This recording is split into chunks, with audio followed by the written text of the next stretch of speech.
오늘 우리에게 주시는 하나님의 말씀을 함께 봉독하겠습니다.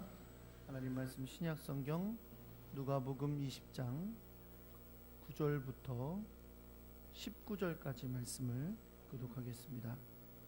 제가 가지고 있는 성경은 신약 성경 130페이지에 있습니다. 누가복음 20장 9절에서 19절입니다.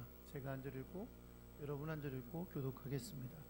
그가 또 이 비유로 백성에게 말씀하시기 시작하시니라. 한 사람이 포도원을 만들어 농부들에게 새로 주고 타국에 가서 오래 있다가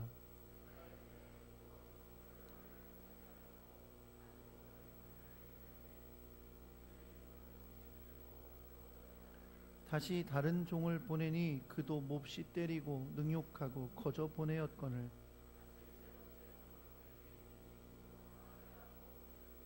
포도원 주인이 이르되 어찌할까 내 사랑하는 아들을 보내리니 그들이 혹 그는 존대하리라 하였더니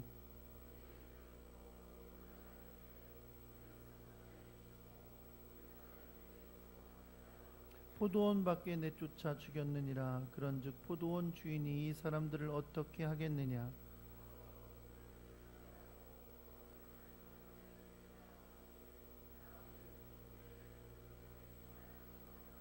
그들을 보시며 이르시되 그러면 기록된 바 건축자들의 버린 돌이 모퉁이의 머릿돌이 되었느니라 함이 어찌미냐.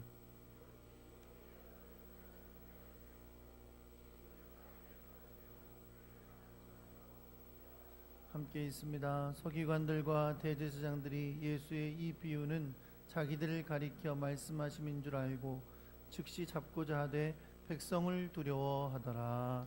아멘.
사랑하셔서 우리를 구원하시기 위하여 예수 그리스도를 이 땅에 보내주시고 그 놀랍고 크신 사랑 안에 믿는 자가 구원받는 복을 주셔서 감사합니다. 우리를 택하여 주시고 불러주시고 믿음 주셔서 주님의 자녀 되게 하신 것 감사합니다. 주님의 부르신 뜻대로 이 시간에 몸과 마음을 다하여 주를 예배합니다. 예배를 받아주시고 주 앞 영광이 되게 하여 주옵소서. 마음을 다해 드린 물질도 주님 기억하셔서 드린 손길을 갚아주시되 하나님의 크고 놀랍고 위대한 일들이 저들의 삶에 날마다 일어나도록 역사하시고 함께하여 주시고 이 물질이 쓰여지는 곳에도 하나님의 영이 함께하셔서 하나님의 크고 놀라운 복음의 역사가 하나님 나라의 확장의 역사가 나타나게 하여 주옵소서. 하나님 주님의 말씀을 듣는 시간입니다. 하나님의 지혜로 또 성령으로 충만한 시간 되게 해주시고 깨닫고 마음에 감동받고 또 주님의 귀한 은혜 아래 살도록 결단하는 저희들이 되게 하여 주옵소서. 오로지 주님만 영광 받으시옵소서. 우리 주 예수 그리스도의 이름으로 기도합니다. 아멘. 할렐루야. 옆에 계신 분들하고 인사하겠습니다. 잘 오셨습니다. 사랑합니다.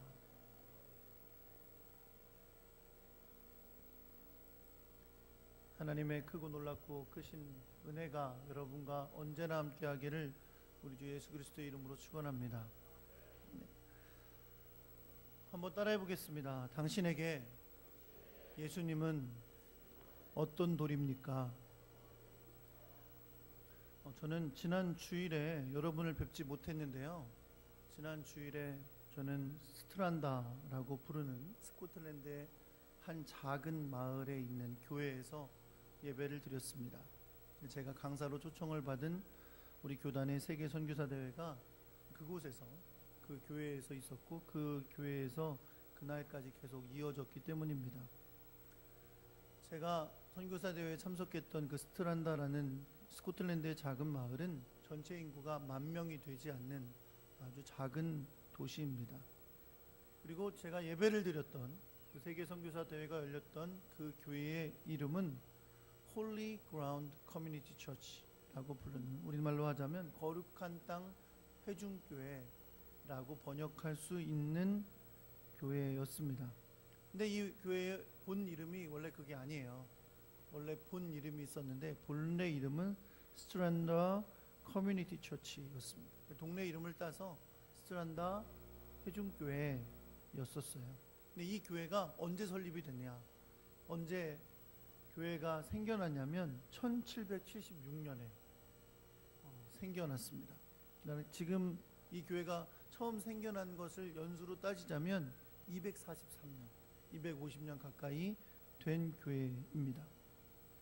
이 도시에는 이 교회뿐만 아니라 여러 교회들이 꽤 오래된 건물로 보이는 모습으로 자리 잡고 있었어요. 그러니까 지금 제가 예배드린 교회가 1776년에 세워진 교회라고 했는데 다른 교회들은 더 오래전에, 그러니까 종교개혁 시대 16세기 종교개혁 시대 이전부터 있었던 교회 건물들을 볼 수 있었습니다. 그런데 제가 예배를 드렸던 이 교회는 지난 2003년 12월에 문을 닫았었어요. 네, 더 이상 성도들이 교회를 유지할 수 없어서 문을 닫았었는데 2006년 10월에 한국 선교사님께서 그 교회를 구입해서 교회가 다시 시작됐습니다. 그때 이 교회를 선교사님이 구입하지 않으셨다면, 이 교회 건물을 구입하지 않으셨다면 그 교회 건물은 이미 나이트 클럽이 되기로 결정이 나 있는 상태였다고 합니다. 이번 세계 선교사 대회가 스코틀랜드에 열린 것은 큰 의미가 있습니다. 여러분, 스코틀랜드는 세계 장로교회 역사가 시작된 장소입니다. 실제로 스코틀랜드에서 종교개혁 시대에 수많은 개신교인들이 믿음을 지키면서 순교한 역사가 고스란히 남아있는 곳이 바로 스코틀랜드입니다. 그 어디보다 찬란하고 아름다운 기독교 역사, 장로교 역사를 가진 곳이 바로 스코틀랜드입니다.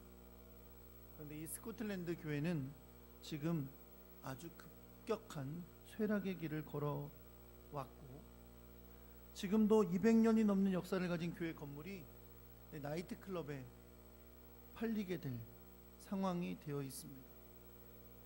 이 교회는 선교사님이 한국교회를 통해서 그 건물을 살 수 있었기 때문에 다행히 나이트클럽이 되지 않고 교회로 남아있지만, 아직도 수많은 교회 건물들이 나이트클럽으로, 카페로, 이슬람 사원으로, 힌두교 사원으로 변모해 가고 있습니다. 제가 지난 2월에 런던에 갔다가 브리스톨이라는 지역에 방문했었는데, 그 지역에 있는 교회 그 거리 이름이 처치 스트리트예요. 교회 거리, 교회가라고 되어 있는 곳에 맨 끝에 있는 가장 아름답고 큰 교회가 지금은 힌두교 사원으로 바뀌어 있는 걸 볼 수 있었습니다. 지금도 제가 있었던 그 동네에 가면 여러 교회들이 있었다 그랬잖아요. 근데 지금도 교회 간판은 붙어 있긴 하는데, 가만히 들여다보면 도대체 이게 교회인지 회관지 알 수가 없는 교회들이 너무나 많이 있었습니다. 조금 활발하게 보인다 해서 가보니까 여호와 증인 교회였어요. 여러분, 종종 한국 사람들이 영국이나 스코틀랜드에 가서 복음을 전하려고 하면 이 영국 사람들이 이렇게 답을 한다 그래요. 야, 한국은 교회 역사가 얼마나 됐냐? 우리는 130년 이제 뭐 이렇게 됐죠. 그렇게 됐다라고 얘기하면 우리는 교회 역사가 500년도 넘었어. 그런데 우리는 기독교가 실패한 종교라고 생각하고 있거든. 그냥 너네들이 믿던 종교나 우리한테 말해주면 내가 듣지, 기독교에 대해서는 우리한테 말하지 마. 이렇게 답하는 영국 사람들이 굉장히 많다고 합니다. 어느덧 기독교의 중심이 됐던, 장로교가 시작됐던 스코틀랜드, 감리교 창시자인 웨슬리가 활동했던 영국, 이 모든 곳이 지금은 더 이상 내면적으로, 겉으로는 아직도 많이 가지고 있어요. 교회도 큰 교회 있고 큰 교회 건물, 멋진 성당 다 가지고 있지만 내면적으로는 더 이상은 기독교 신앙이 그들의 삶을 지배하지 못하고 있고, 오히려 그리스도를 믿는 신앙이 그들의 삶에 거친 돌 혹은 버려진 돌이 되어서 아주 초라하게 남아있는 것을 볼 수 있습니다. 더 이상 그들에게 예수 그리스도를 믿는 신앙이 생명을 주는 복된 신앙, 내 삶의 모퉁이 돌이 되는 중요한 것으로 자리 잡고 있지 못한 것을 볼 수가 있다는 겁니다. 여러분에게 한번 물어보겠습니다. 여러분에게, 그리고 저에게 예수님은 어떤 돌입니까? 오늘 성경에 두 가지 종류의 돌이 나와요. 하나는 버려진 돌, 건축자의 버린 돌. 건축자가 건축을 하다가 필요한 건축을 위한 돌은 다 사용했어요. 쓸데없어 버려둔 돌, 그렇죠? 폐기물, 건축 폐기물. 그같이 예수님이, 예수 그리스도의 이름이 나에게 건축 폐기물과 같은 그것이 되어 있지는 않은지, 아니면 예수 그리스도 그 이름이 아직도 나의 삶의 모퉁이 돌이 되어서 없어서는 안 되고 삶의 중심이고 그것으로 말미암아 내 삶이 유지되고 있다고 믿는 그러한 모퉁이 돌과 같은 생명의 이름인지, 오늘 이 시간 주의 말씀을 듣는 가운데 돌아볼 수 있는 귀한 시간 되시기를 예수 그리스도의 이름으로 축원합니다. 오늘 여러분과 제가 함께 읽은 본문의 맨 마지막 구절인 19절에는 이렇게 기록이 되어 있습니다. 서기관들과 대제사장들이 예수의 이 비유는 자기들을 가리켜 말씀하심인 줄 알고 즉시 잡고자 하되 백성을 두려워하였더라 라고 했어요. 보통 성경 말씀 읽고 나면 아멘 보통 이렇게 하는 거예요. 끝에만 한번 할게요. 다시. 백성을 두려워하였더라. 얼마나 좋아. 여러분, 이 구절은 결국 오늘 본문에서 예수님께서 이제 비유를 말씀하시는 말씀이 있는데, 이 비유를 듣고 그 비유를 들은 대제사장과 서기관들이 야, 이거 우리에 대해서 얘기한 거구나 라고 기분 나빠서 예수님을 죽이려고 했단 말이에요. 가끔 설교 듣다 보면 그런 생각 드시죠? 오늘 저 말씀 목사님이 나를 두고 하시는 말씀이구만. 웃는 분은 경력이 있는 거야. 네, 절대 그런 거 없습니다, 여러분. 네. 그래서 은혜 받고 그래 오늘 목사님께서 저렇게 나에게 말씀을 주셨으니 말씀에 순종해야지 이렇게 하면 참 좋은데 어떻게 오늘 날 쳤어. 목사가 날 쳤어. 기분 나빠가지고 내가 천안의 교회가 750개인데 내가 이렇게 생각하면 오늘 성경에 나오는 서기관과 바리새인들하고 비슷한 거예요. 서기관과 바리새인들은 오늘 예수님이 하신 저 비유가 우리에 대해서 말씀하신 거구나. 저놈 잡아 죽여야지 라고 생각했다는 겁니다. 결국 뭘 말해주냐면 이제 오늘 본문에서 예수님이 비유로 말씀하신 이 내용이 분명 서기관과 대제사장이 우리에 대해서 한 얘기구나라는 거로 느낄 만한 이야기다. 그리고 실제로 분명 그와 관련되어 있는 이야기다 라는 사실을 알 수가 있습니다. 서기관과 대제사장 여러분 어떤 사람들이에요? 이들은요, 우리가 얼마 전에 나누었던 누가복음 19장 47절에도 보면 예수님께서 예루살렘에 입성하셔서 예루살렘 성전에 들어가시죠. 그렇죠? 그곳에서 동물을 파는 자들과 동전 바꾸는 자들을 다 내쫓으시고 그곳에서 귀신을 내쫓아 주시고 하나님의 말씀을 전하셨어요. 그랬더니 이거 보고 기분 나빠서 어떻게 했다고 성경이 말하냐면 대제사장과 서기관들과 백성의 지도자들이 그를 죽이려고 꾀했다라고 말씀해요. 그러니까 결국 이 사람들은 지금 예수님의 비유를 들었기 때문에 비로소 예수님을 죽이고자 작정한 사람들이 아니에요. 원래부터 예수님이 예루살렘에 올 때부터 어떻게든 예수님을 죽이려고 틈만 보고 있던 사람들이었습니다. 여러분, 대제사장과 서기관이란 말은 유대인들의 종교 지도자예요. 누구보다 하나님을 열심히 섬긴다는 사람, 누구보다 율법을 잘 알고 율법을 따라 산다고 하는 그런 사람들입니다. 그런데 이들은 예수님께서 3년 동안 공생애 사역을 하시는 동안 하나님의 말씀을 전하시고 병든 자를 고쳐주시고 귀신 들린 자 쫓아주시고 하나님의 복음을 열심히 전하시는 예수님을 향해서 날마다 시기가 가득해서 어떻게 예수님을 정죄해서 죽일까라고 연구하던 사람들이에요. 이들이 예수님을 시기해서 미워하고 공격하고 죽이려고 하는 이 놀라운 일들은 사실 예수님이 행하신 여러 가지 일들 때문인데 그것은 대부분 뭐냐면 그들이 전통이라고 생각하며 지키는 것들을 예수님께서 그건 하나님의 뜻이 아니라고 하셔서 행하셨기 때문이에요. 예를 들면 안식일에 예수님께서 병자를 고쳐주셨죠. 그렇죠? 이건 이들이 보기에 일한 거라 율법을 어기는 것이다 라고 여기는 거예요. 그러나 예수님은 그렇게 행하셨어요. 또 이들이 죄인이라고 여기서 상종도 하지 않는 사람들이 있어요. 그렇죠? 세리와 창녀들과 여러 죄인들. 그런데 예수님은 그들의 친구가 되어주시고 그들을 만나주시고 그들과 식사교제도 나누시고 그러셨단 말이에요. 그러니까 이들은 예수님을 그들의 전통을 깨트리는 그들의 삶을 위협하는 악한 사람으로 여기고 예수님을 죽이려고 했던 겁니다. 대제사장과 서기관들은 유대인들을 대표하는 종교 지도자들로서 예수님을 그리스도로 믿지 않을 뿐만 아니라 당신이 자기 자신을 향해 나는 하나님의 아들이다 라고 하시는 예수님을 신성모독이라는 죄목으로 죽이려고 했던 사람들입니다. 그리고 우리가 잘 알고 있는 것처럼 결국은 어떻게 해요? 이들이 사람들을 막 선동해서 예루살렘에서 예수님을 십자가에 못 박아 죽이게 합니다. 오늘 본문에서 예수님께서 비유를 들어 말씀하시는 사람들이 바로 이 종교 지도자들을 중심으로 하는 유대인들입니다.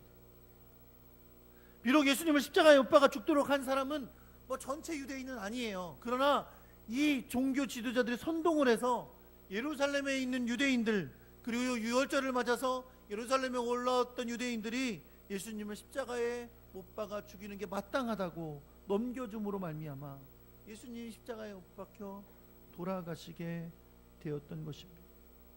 예수님은 이러한 일에 대해서 오늘 비유를 통해서 말씀해 주시고 있는 겁니다. 오늘 본문의 비유는 이렇게 시작됩니다. 한 사람이, 잘 들으세요. 한 사람, 이거 오늘 제가 지금 말씀드린 요 한마디가 오늘 본문에도 굉장히 중요해요. 잘 들으세요. 눈 뜨고. 자, 한 사람이 포도원을 만들어 농부들에게 새로 주고 타국에 가서 오래 있었다. 이게 배경이에요. 자, 이제 해보세요. 시작.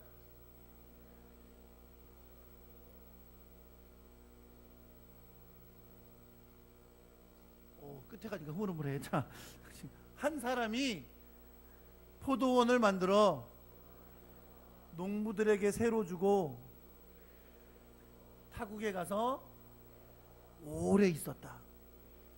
이게 오늘 예수님이 말씀하시는 비유의 배경이에요. 마태복음과 마가복음에는 이 본문의 배경을 조금 더 자세히 설명하는데요. 한 사람이 포도원을 그냥 만들었다라고만 말하지 않고 마태복음과 마가복음에는 아주 이렇게 상세하게 설명합니다. 한 집 주인이 포도원을 만들어 산 울타리로 두르고 거기서 즙자는 틀을 만들고 망대를 짓고 농부들에게 새로 주고 타국에 갔다. 이렇게 말합니다. 자, 포도원을 만들었고요. 포도원을 만들었는데 그냥 포도나무만 심은 게 아니라 어떻게 했다고요? 산 울타리를 만들어주고 그 다음에 또 즙자는 틀도 만들고, 그러니까 포도를 만들어서 포도주를 만드는 즙을 짤 수 있는 틀도 만들어주고 또 뭐예요? 망대도 짓고. 그러니까 이 이야기를 자세하게 하는 이유는 뭐냐면 분명히 포도나무에서 나는 과실을 통해서 소출을 얻을 준비를 다 해주었다라는 것을 말씀하고 있는 거예요. 그리고 또 뭐라고 얘기했냐면 오늘 본문에 보니까 새를 주고 타국에 가서 오래 있었다 그랬어요. 그렇죠? 시간을 넉넉하게 준 거예요. 오늘 포도원을 줬어요. 새로 줬어요. 그리고 다음 달에 와서 야 포도원 소출 내놔 이렇게 하지 않은 거예요. 어떻게 했다고요? 시간을 넉넉하게 충분히 소출을 낼 만한 시간을 주고 후에 이제 소출을 얻으려고 했다는 것을 말하고 있는 겁니다. 여러분, 이게 다 하나님 얘기예요. 네? 하나님 얘기.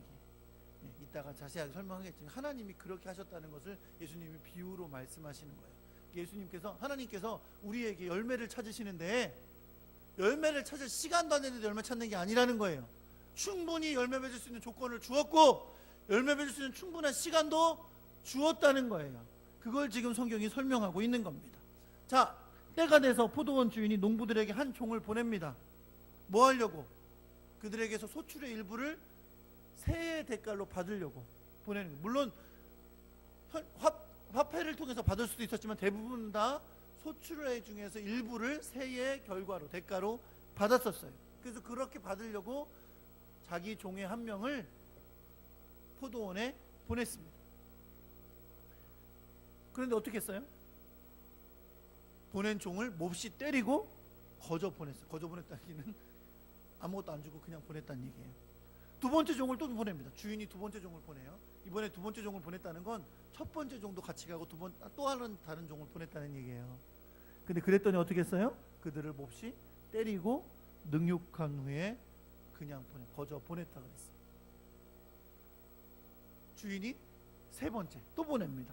세 번째 종을 또 보내요. 농부들은 어떻게 했어요? 이 종도 때려서 상하게 하고 쫓아버렸습니다.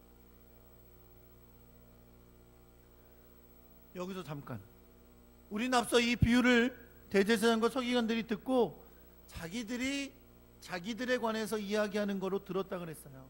그렇죠? 여러분, 맞습니다. 이 비유에서 포도밭은 하나님께서 이스라엘 백성들에게 주신 복을 말합니다. 여기서 말하는 복이란, 우리가 복 그러면 자꾸 돈을 떠올리지만 여기서 말하는 복이란 그것보다 더 놀라운 복이에요. 어떤 복이에요? 하나님께서 그 민족을 만드시고 그들을 당신의 백성으로 삼으셔서 그들의 하나님이 되어 주셨다는 겁니다. 그들의 하나님이 되어 주셨다는 건 무슨 말이냐면 언제나 그들과 함께 해 주셨다는 거예요. 그 복을 이스라엘 백성들에게 하나님께서 주신 겁니다. 이것이 오늘 비유에서 뭐로 나타나는 거냐면 이들에게 포도밭을 주신 거예요. 이사야서의 5장의 말씀에 보면 그냥 포도밭이라고 말하지 않고 극상품 포도나무를 심었다 이렇게 말씀해요.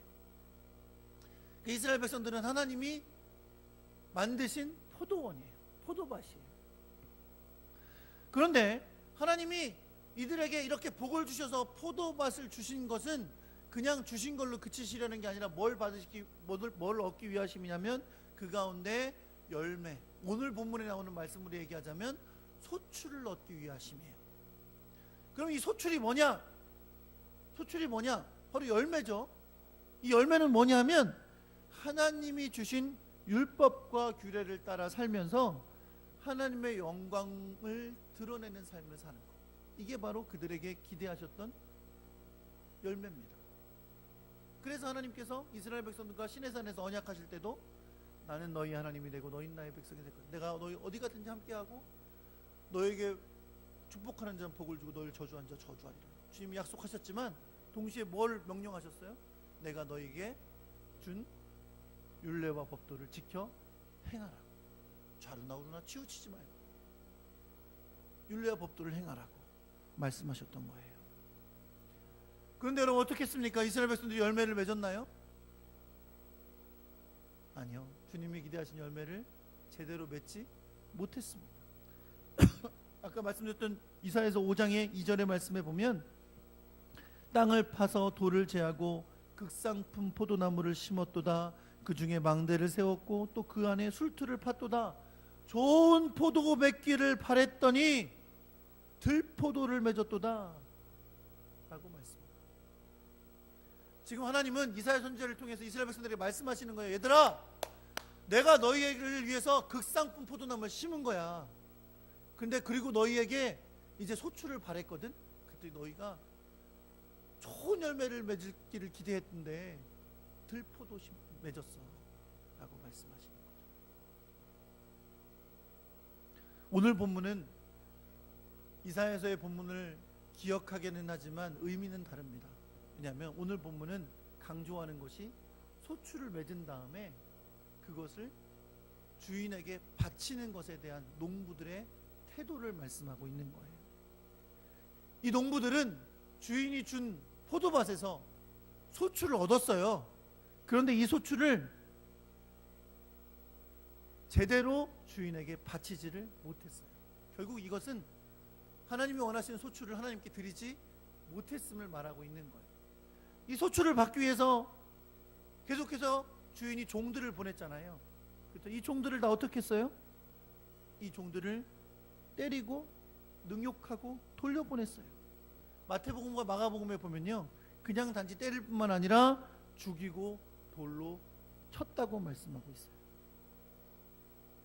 이런 상황 속에서 주인은 어찌할까 고민을 합니다. 왜? 종들을 계속 3번이나 보냈는데 때려서 돌려보내는 거예요. 수출은 안 보내고. 이 나쁜 농부놈들이. 지금 여러분 3번까지 한 것도 대단한 거 아닙니까? 여러분 몇 번까지 기다릴 수 있으시겠어요? 아니 첫 종이 맞아 의도맞고 돌아왔어요. 그럼 그걸로 끝이지. 그렇죠? 근데 두 번째 또 보내요? 그래 두 번까지 참았다 쳐. 또 보내요 3번을? 이것도 정신없는 우리학은 이해가 안 되는 오래 참음이고 이해가 안 되는 인내예요. 그렇죠? 근데 더 충격적인 게 뭐예요? 고민을 하더니 야, 어쩔 수 없다. 내 아들을 보내야 되겠다. 내 아들을 보내면 그는 혹시 존대할지 몰라. 그러고 보냈다는 거예요. 뭐 이런 물러터진 주인이 다 있어요? 물러터졌죠? 이해가 돼요? 종들도 때리고 보냈는데 아들을 보내요. 아니 왜 이렇게 오래 참어? 사랑하는 성도 여러분, 이게 오늘 성경이 보여주는 하나님의 마음인 것을 믿으시기 바랍니다. 하나님이 이런 분이 아니셨으면 여러분과 제가 지금 눈 뜨고 살아있겠어요? 그렇죠? 정말 물러 터지셔서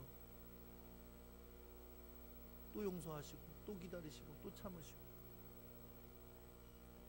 그래도 구원받을 능력 안 되는 거 아시고 아들을 보내주신 거잖아요. 그 아들을 죽게 하신 거잖아요. 그리고는 우리에게 그를 믿는 자마다 멸망치 않고 영생을 얻게 하는 복을 주신 거잖아요. 물러터져 보이는 그 주인이 바로 우리 하나님이십니다. 주인의 기대와는 달리 이 농부들은 주인의 아들을 보고 주인의 아들이네, 아들이니까 존대해드려야지 라고 하지 않았습니다. 오히려 어떻게 해요? 그는 상속자니까 죽여서 그 유업을 우리 것으로 하자.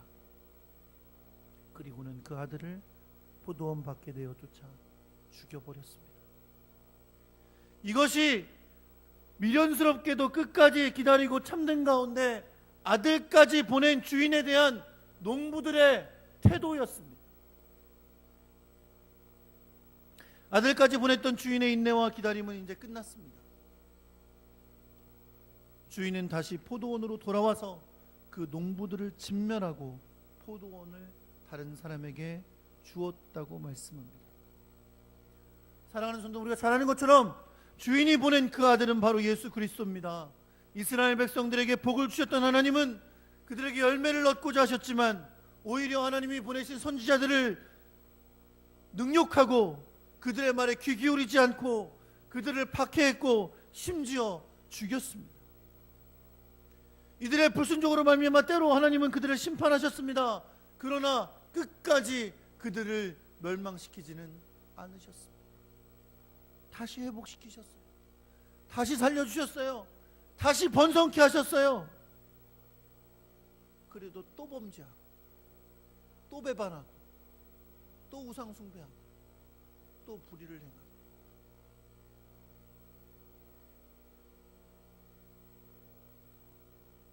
다시 회복의 은혜를 주시기에 그 아들을 보내셨습니다. 그런데 그 아들을 미워하고 시기하고 죽이기를 꾀하다가 결국 대제사장과 서기관을 비롯한 유대인들은 예수 그리스도를 버리고 그를 십자가에 못 박았습니다.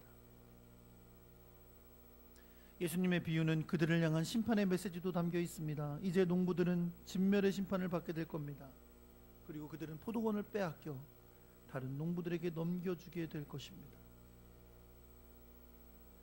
우리가 잘 아는 것처럼 주 70년 로마의 디도 장군에 의해 예루살렘의 모든 성벽은 무너지고 성전은 다 파괴되었고 얼마나 많은 사람이 죽임을 당했는지 기드론 시냇가가 뻘겋게 물들어 피가 흘러내렸다고 역사는 말하고 있습니다. 사실 그뿐이 아닙니다. 그 이후로도 유대인들은 수많은 역사 속에서 학살을 당하고 고통을 겪고 온 세계 가운데 흩어지는 아픔을 맛보아야 했습니다. 이것이 예언의 성취인 건 분명합니다. 그러나 그것뿐만이 아닙니다. 영적인 면에서 중요한 것은 이제 예수 그리스도가 나신 이스라엘, 하나님께서 택하셨던 그 복된 백성은 복음의 장자로서의 자격을 상실했습니다. 그 복음의 장자로서의 자격이 이제 이방인들에게 주어지게 된 겁니다. 예수님 오늘 보면 17절에서 시편 118편 22절의 말씀을 인용해서 이렇게 말씀하십니다. 건축자의 버린 돌이 모퉁이의 머릿돌이 되었느니라. 유대인들에게는 거치는 돌이 되어 결국은 죽임을 당했던 예수 그리스도가 온 세상의 모든 믿는 자들에게 구원을 주시는 이름이 되었다는 겁니다. 모든 믿는 자에게 영생을 얻는 유일한 길이 되었다는 겁니다. 그들은 거치는 돌로 예수님을 삼아서 그저 건축자의 버린 돌처럼 예수 그리스도를 버렸지만 버림받은 예수 그리스도, 십자가에서 피 흘리고 돌아가신 예수 그리스도, 그를 믿는 자마다 영생을 얻는 복이 온 세계 열방에 있는 사람들에게 열려지게 되었다는 것을 말씀하고 있는 겁니다. 더 이상 예수 그리스도의 이름은 이제 유대인과 이방인을 나누는 이름이 아닙니다. 예수 그리스도는 모든 믿는 자에게 모퉁이의 머릿돌이 되신 것을 여러분 믿으시기 바랍니다. 그러나 여러분, 지금도 수많은 사람들에게 예수 그리스도는 거치는 돌이 되어 있고 수많은 사람들에게 예수님은 또다시 버려지는 돌이 되고 있습니다. 예수님께서 18절에 하시는 말씀은 무서운 경고를 담고 있어요. 무릇 이 돌 위에 떨어지는 자는 깨어지겠고 이 돌이 사람 위에 떨어지면 저로 가루를 만들어 흩으리라. 물론 유대인들을 향한 경고의 말씀이기도 하지만 이 말씀은 오늘날 우리에게도 주시는 경고의 말씀입니다. 이제 예수 그리스도를 믿는 것 외에 다른 구원의 길은 없습니다.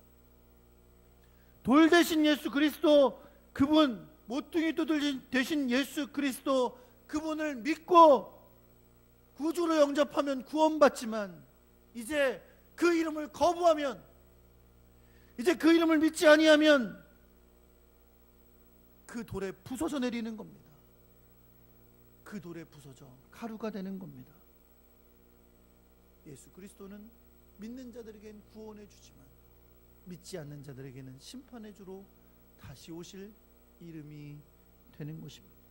마치 모세가 광야에서 놋뱀을 들었을 때 본 자들에게는 그 놋뱀이 구원의 놋뱀이 되었지만 보지 않는 자들에게는 그저 사망을 벗어날 수 없었던 것처럼, 이 땅에 유일한 구원의 이름 예수 그리스도를 우리에게 주셨지만 믿지 않는 자들에게는 결국 심판에 이르는 결과가 오게 되는 것입니다.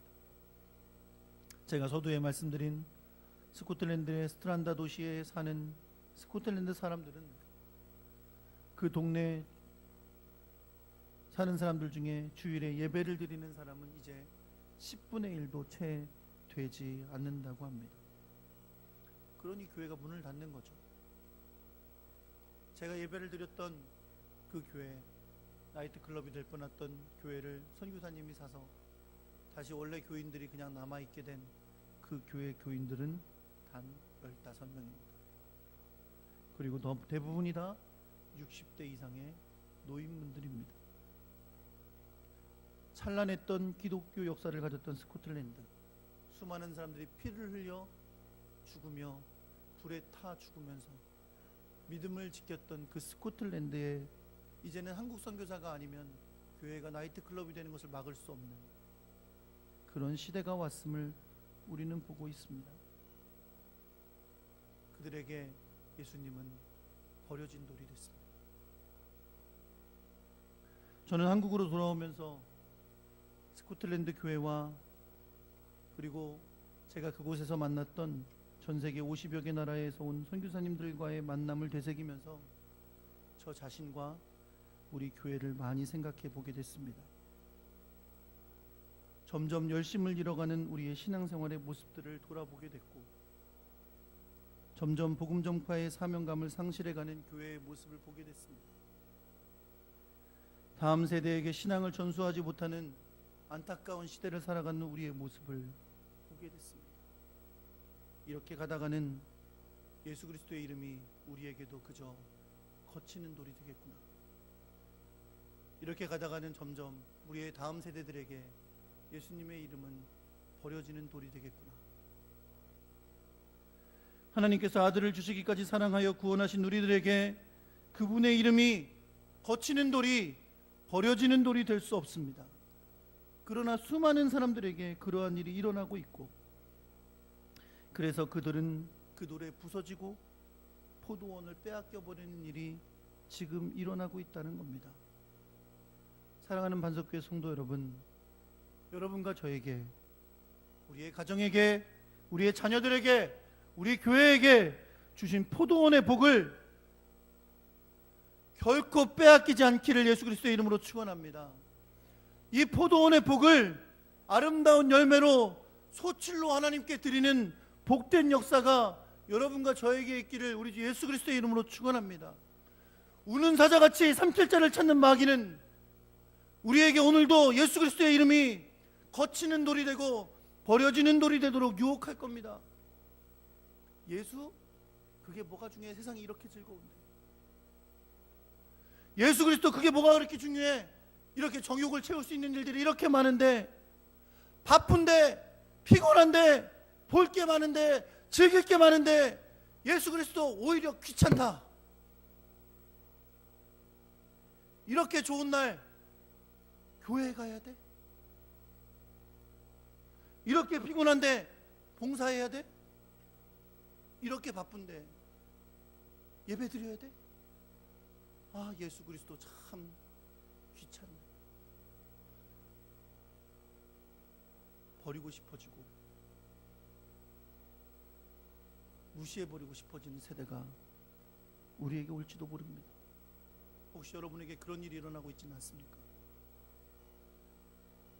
내 신앙생활에 주일날 예배 한번 잘 지켜내는 거 한번 11시 예배에서 12시까지 1시간 드리는 거 한 번도 드리기가 이제는 귀찮기 일보 직전인 상태에 있지는 않으십니까? 우리 청년들은 알지 모르겠어요. 저는 사실 새벽마다 청년들을 위해서 많이 기도합니다. 울 때가 많아요. 신앙을 잃어버려가는 청년들, 예배생활 상실해버린 청년들 생각하면서 울 때가 많아요. 여러분도 울고 계십니까? 우리 자녀들입니다. 우리의 미래입니다. 그들을 결코 놓칠 수 없는 겁니다. 포기할 수 없는 겁니다. 잃어버리고 나서 울지 말고 잃지 않기 위해서 눈물을 흘리는 여러분과 제가 되길 예수 그리스도의 이름으로 축원합니다. 우리의 다음 세대는 보장되어 있는 게 아닙니다. 오늘 우리가 믿음으로 지키지 않으면 지켜지지 않습니다. 포도원을 빼앗겨 버리고 울지 마시고 포도원을 지키기 위해, 그 열매를 맺기 위해, 그 열매로 하나님께 아름다운 소출을 드리기 위해 울며 기도하며 애쓰고 노력하며 우리의 믿음을 지켜낼 수 있기를 우리 주 예수 그리스도의 이름으로 축원합니다. 우리 반석교회는 결코 모퉁이 되신 예수 그리스도의 귀하신 이름을 빼앗기지 않을 겁니다. 우리는 아름다운 포도원이 되어서 아름다운 열매를 주님께 드릴 것입니다. 이 믿음을 다음 세대에 전수하기 위해 함께 헌신할 것입니다. 여러분과 제가 그렇게 포도원의 아름다운 소출을 주님께 올려드리는 복된 주님의 백성들이 될 수 있기를 우리 주 예수 그리스도의 이름으로 축원합니다.